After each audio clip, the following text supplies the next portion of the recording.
Thank you for joining me for this episode. Today we're joined by Dr. Elise Kramer. We're going to be speaking the do's and don'ts of scleral lenses for ocular surface disease on the OI Show.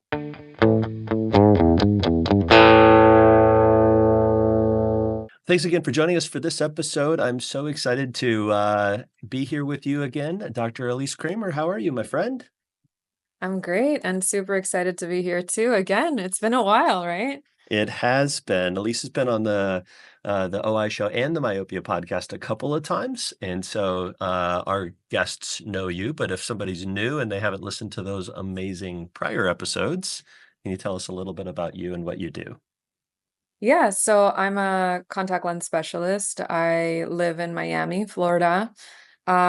But I work in Aventura, which is in North Miami, and I have another practice location in Weston, Florida, which is out west as it sounds. I'm originally from Montreal, Quebec, Canada, and I went to the French-speaking optometry school called Université de Montréal. And then right after that, I did a residency here in ocular disease. And then I opened my practice, and here we are. And I specialize in contact lenses, but with that also comes a specialty in dry eye and, of course, myopia management. So it's all Yeah. three. So So, many people don't know this, but we also record a video segment of this episode, and I'm looking at Elise, and right behind her is this beautiful view of the water in Miami. It's starting to rain in Seattle at this time of year, and there's this beautiful view that she has right behind her of the lookout from her house. It's just incredible. So I'm a little bit jealous, my friend. Yeah. So beings that you are a dry eye specialist and you are amongst the legends in the contact lens world because you lecture all over the place because you speak so many incredible languages and you're such a servant in the scleral lens world to sharing your knowledge. I wanted to talk with you a little bit about the use of scleral lenses in the dry eye space. And let me preface this a little bit with my own story. So, as many people know, I thought I was a dry eye specialist for a very long time. I lectured on dry eye and I traveled all over the world educating people about dry eye. But in 2013, I realized that our contact lens dropout numbers were not changing. They were still dropping out of contact lenses at the same rate by introducing new contact lenses. I also realized that the education that I was giving around ocular surface disease was the same as everybody else, and that our industry wasn't changing in any way, nor are we changing the numbers for our patients. And so, as many of my listeners know, and as Elise, you may know, that was the year that I pulled the veil back and I said, okay, I'm going to act like I don't know anything and I'm going to restart over on my whole ocular surface journey. So we invested $150,000. We started our residency. We started reading the literature like no tomorrow, hundreds of papers around dry eye and ocular surface disease. And I thought, having been a scleral lens specialist at the time, that I was going to be fitting every single ocular surface disease patient in scleral lenses. As I studied more and more and more, I realized that scleral lenses are not for every ocular surface disease patient. And there are some people that it's great for, and some people that it is not good for. You should not put them into scleral lenses. And I think there's a lot of confusion around that. And I was hoping we could dig into that is like who benefits, why do they benefit, and who shouldn't be in scleral lenses in the ocular surface disease world. Because as you and I probably both wonder when we're sitting in front of a patient, there's some patients it's obvious, but then there's other patients where I'm like, man, I don't know. This could completely change their life for the better, or it could make their ocular surface disease symptoms even worse. So just to preface our conversation with that little bit, so let's start off. Like, where do you see scleral lenses fitting in to patients who have ocular surface disease, and where do you see that it's most beneficial?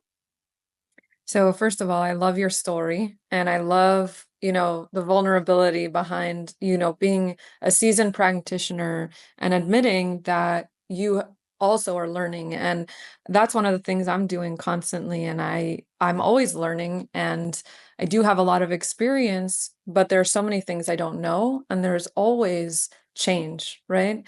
And I think it's just important as a practitioner, in order to continue being and helping people as best as we can, it's important to stay on top of research and consistently see what new technologies and developments are out.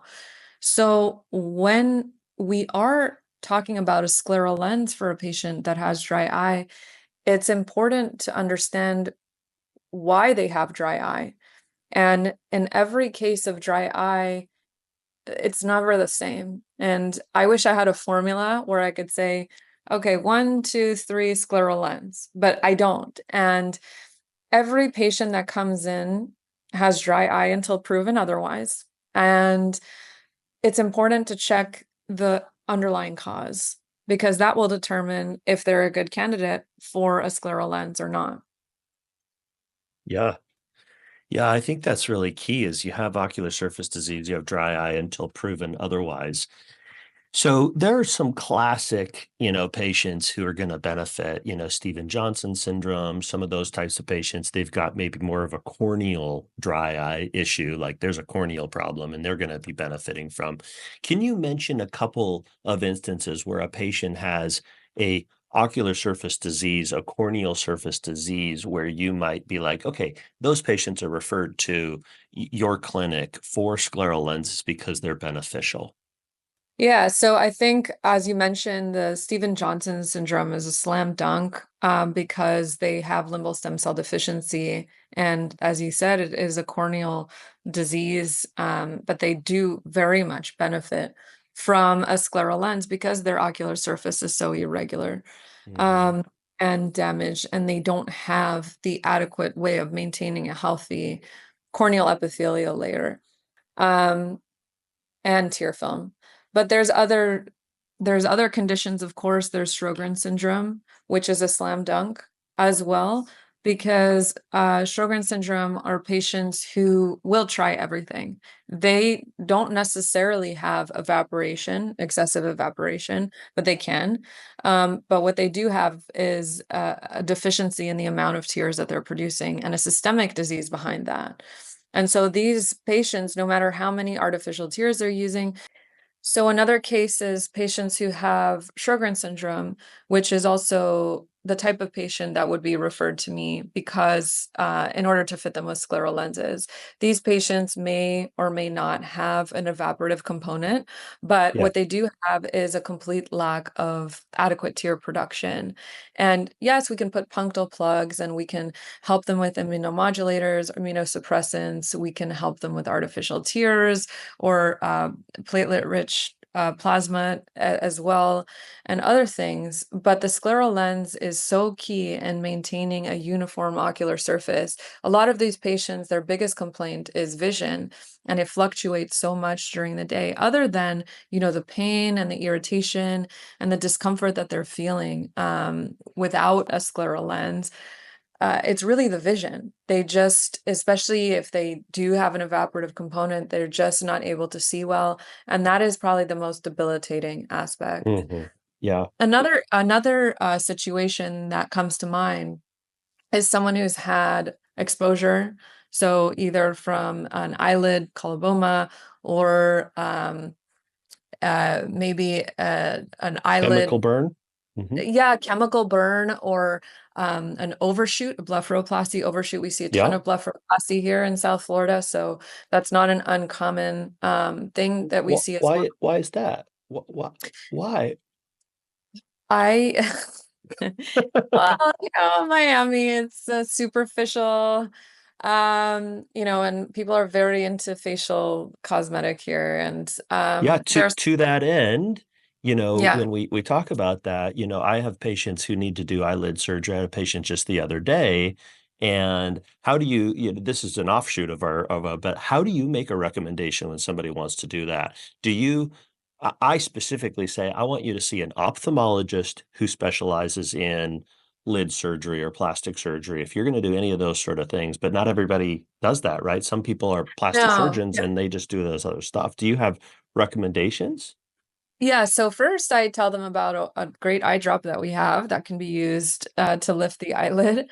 Because I love alternative, obviously we don't do any surgery, and we love to recommend things that are alternative to surgery as an option. And sometimes that's sufficient. And Yeah. it's great to avoid surgery if possible, because as you know, surgery is always a risk of infection and bleeding and different, overshoots in this case. But when it comes to blepharoplasty, I definitely recommend oculoplastic surgeon. Yeah. Um, a lot of people don't know that, and they go see not even a facial plastics, but just a general plastic surgeon Hmm. because everyone thinks they can do blepharoplasty. But I don't know that they understand the tear film the way oculoplastic surgeons do, of course. Yeah. And I think that because the eyelids are so instrumental in maintaining a healthy ocular surface, the tear film and the meibomian glands and everything in between needs to be taken into consideration. And that's why an oculoplastic surgeon is the best choice. And it just requires a little bit of education on the part of the optometrist talking to, the patient about this, and they may make a change in their decision about who they want to get the blepharoplasty with. Yeah. But that being said, we do see overshoots, and a scleral lens is a great way of allowing the ocular surface to stay hydrated Yeah. despite an overshoot or an Yeah. exposure. So I think, if you've got a corneal problem where exposure to the environment is going to cause that to be a little bit worse, that's a great place for a contact lens. If you've got an eyelid issue where you're not closing or you've got an incomplete blink because of something, those are the places that I'm hearing you say. And then when it comes to a deficiency of the tear film, I completely agree with you. A Sjögren's patient is a perfect place for this. When they've got that systemic disease. And what we know from the literature is that is a localized autoimmune disease. When the lacrimal functional unit is disruption, it's an autoimmune. It's attacking itself, and it's never going to get better. It's going to only be worse. And that's why we have to, again, utilize our immunomodulators to slow that process down, but protecting the surface to reduce the desiccating stress is where scleral lenses can really, really come in place there. So, Elise, I have my own take on this next question, which I'll say after you say, but which dry eye or ocular surface disease patient are you not going to utilize scleral lenses for? Or maybe you're going to save them for later. So that's a good question. Not in my case, in my experience, the neuropathic pain patients have not responded well to scleral lenses. And a lot of times we get these referrals because they don't really have much they can do to help these patients. But these patients are so sensitive to everything. They have a hypersensitivity. And it's not necessarily dry eye, right? It is in the algorithm in the TFOS Deuce 2 study, but it's not dry eye by definition. It's something else. And so putting a foreign body in this type of eye, in my experience, has led to more issues, and it's very hard, if at all possible, to get them to be comfortable. So that's Hmm. a type of case that I'm not keen on fitting a patient, with neuropathic pain, which is considered in the dry eye realm, with a scleral lens. Yeah. Another type of patient that doesn't do that well with a scleral lens is if they have ongoing evaporative issues, meaning everyone has a little bit of both. We know that, most of the time it's evaporative dry eye, but there are, aqueous only, and there's definitely a huge component of these patients that are mixed, right? That they have both evaporative dry eye and aqueous deficient. I think for the aqueous deficient cases, scleral lenses do amazing. However, if the evaporative component is very big, for example, if they've got really bad lid disease, Demodex blepharitis, just so much inflammation in the eyelids, adding a foreign body to the ocular surface, and another thing that's going to exacerbate evaporation, is not going to be as helpful as we think, unless there's a huge kind of aggressive evaporative disease treatment going on simultaneously. But in those cases, I would recommend just hitting the evaporative component first, and then perhaps, as you said, which cases do I save for later? Once I get the lid disease under control, then we can explore scleral lens options. Yeah. And at that point, you may have solved the vast majority of their ocular surface disease, or you may have uncovered which component is now aqueous or Sjögren's or something else that's attributing to it. So I'm so glad that you said that, because I hear too many people just being like, we just go to contact lenses, especially contact lens people who we're a weird bunch. You know, the contact lens group and the dry eye group, they don't tend to get along. There's not too many of us that see the ocular Uh, surface disease one way and the contact lenses the other way, and that we're mixed within this. There's a small group of people that are, you know, high prescribers of medications, high ocular surface disease treatments, procedural treatments, and do scleral lenses. So I hear some of my scleral lens counterparts be ready to put an MGD patient on a scleral lens, and I really disagree with that. I think that it's a recipe for disaster. And one of the signs that I love the most that we don't talk enough about in dry eye is lid wiper epitheliopathy, which is a exact correlation with an evaporative dry eye. If you've got lid wiper epitheliopathy, it's due to friction. And incidentally, there actually isn't any oil underneath the upper eyelid. The oil doesn't get up to the eyelid. So that means that if you see a lid wiper epitheliopathy, it's because there is a reduced aqueous layer because of a reduced lipid layer, indicating that the meibomian glands are not functioning well. And we can use a steroid. It'll knock that lid wiper epitheliopathy right away, but then it'll come back if you don't get the oil glands secreting well. So utilizing MIBO, but more importantly, and you and I are both on this, is thermal pulsation, IPL. We got to get those meibomian glands up and going. And then if you do see lid wiper epitheliopathy that has gone away, that is a patient who you could start thinking about and doing scleral lenses. But if there's any sign of lid wiper epitheliopathy and that, or lid margin disease, those patients are not good candidates for scleral lenses, because they're going to be more symptomatic, because a lot of their symptoms are their lid wiper issues. Do you see that too? I see that, and I think that a lot of contact lens practitioners may not think as much about the pre-lens tear film. We talk about the post-lens tear film all day, the tear film Yeah. reservoir clearance, as we say, but there's a pre-lens tear film, Hmm. and I think a scleral lens is great because it hydrates the eye.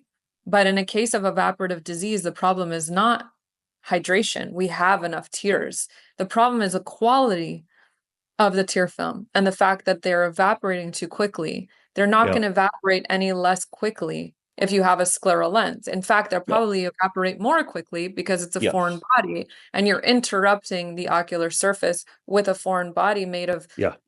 hundreds of different polymers. So we have to think about the pre-lens tear film, and the pre-lens tear film is determined by the eyelids and the eyelid disease and the eyelid health and the meibomian gland health. So if you have meibomian gland dysfunction and or Demodex blepharitis, it doesn't matter how much you hydrate the ocular surface, whether you're putting on a Procara, an amniotic membrane, a scleral lens, or as many artificial tears as you want, they're still going to evaporate too quickly. And that Yeah. pre-lens tear film shouldn't be neglected. And I started off as only fitting contact lenses, going back to your point about the different Hmm. world.